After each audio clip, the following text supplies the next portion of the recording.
Post नीचे। कि मध्य प्रदेश की घटना को लेकर के तो आप सबने देखा कि वहाँ जो बीजेपी की सरकार श्री शिवराज सिंह चौहान जी के नेतृत्व में सरकार चल रही है, तुरंत उन्होंने कार्रवाई की। और कार्रवाई नहीं की बल्कि एक मुख्यमंत्री उस आदिवासी का पैर पैर धोए जी। और फिर माफी भी मांगे। और जिन्होंने जो इस प्रकार की कुकृत्य किया था उसके ऊपर कार्रवाई किए, उनके घर तक को तोड़ा गया। मैं तो कहूँगा कि जो लोग यहाँ जुलूस के लिए बात कर रहे हैं घेराव की, भाई उन सारे लोगों को तो यहाँ हेमंत सोरेन के घर को घेरना चाहिए। और मुख्यमंत्री से उन लोगों को ये डिमांड करना चाहिए कि झारखंड में 5000 से करीब अधिक महिलाओं के साथ दुष्कर्म की घटनाएं घटित हुई है, उसमें से आधे से अधिक तो ट्राइबल महिलाएं ही हैं जी। और दूर की बात छोड़ दीजिए, जहां उनकी कर्मभूमि रही है, दुमका है, बरहेट है, जहां पर महिलाओं को पेट्रोल से आग लगा करके जला दी गई। और बरहेट में तो एक प्रिमिटिव ट्राइब्स पहाड़िया को कितनी 50 टुकड़ों में काट करके उसको फेंक दिया गया।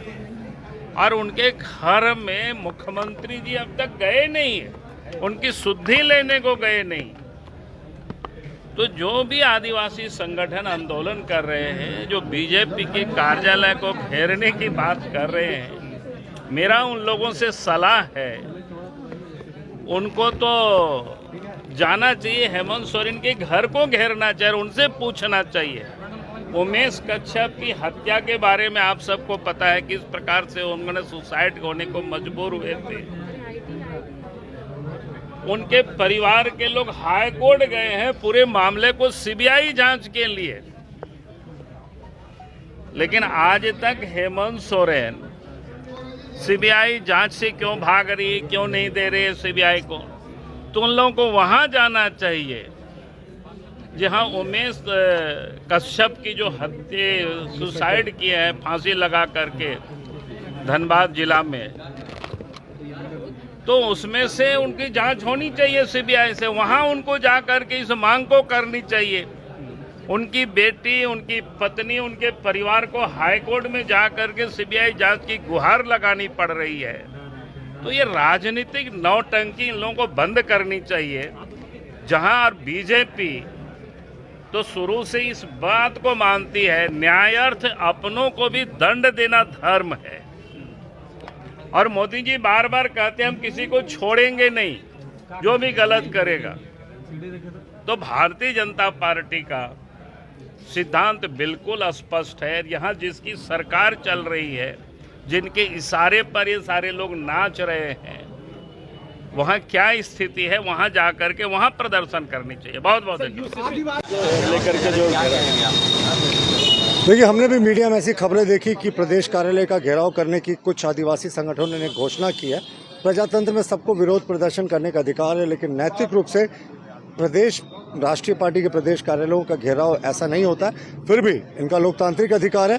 पर हम तो इनसे आग्रह करना चाहेंगे कि जिस मुख्यमंत्री हेमंत सोरेन के कार्यकाल में 1500 से ज़्यादा आदिवासी बेटियों की इज्जत लूटी गई हो, मूलवासी बेटियों, आदिवासी बेटियों की संख्या मिला दी जाए तो ये 5500 के आसपास है, जहां बेटियां जला दी गई हों, जहां बेटियों को गला घोंटकर मार दिया गया हो, जहां उमेश कच्छप जैसे पुलिस अधिकारी जो आदिवासी हैं उनकी संदेहास्पद स्थिति में मौत हो जाए, जहां डाइन बिसाई के नाम पर सैकड़ों आदिवासियों की हत्या कर दी जाती हो, तो उस सरकार के खिलाफ आज तो इनको घेराव करना चाहिए था मुख्यमंत्री हेमंत सोरेन के कार्यालय का, क्योंकि ये तो तथाकथित रूप से खुद को आदिवासी मूलवासियों की सरकार बताते हैं। और सर्वाधिक अत्याचार अगर आप नेशनल क्राइम रिकॉर्ड ब्यूरो के आंकड़ों को देखें तो आदिवासियों के ऊपर इसी सरकार में हुआ है। तो हमारा तो आग्रह होगा कि ये घेराव की शुरुआत आप मुख्यमंत्री के कार्यालय से करें। सुरक्षा व्यवस्था राजभवन जैसी क्या होगा? ये तो राज्य सरकार का डिस्क्रेशन है, ना तो हमने कुछ कहा, ना ये तो उनका कॉल है, ये राज्य सरकार का कॉल होता है। आप तो जानते हैं विधि व्यवस्था जो है वो राज्य सरकार की जिम्मेवारी होती है, इसमें तो हमारा कोई लेना देना नहीं। हम तो यहाँ विपक्ष में हैं और सरकार के खिलाफ सशक्त तरीके से हमेशा आवाज उठाते रहेंगे। सवाल उठा कि यूसीसी को लेकर के जिस तरह से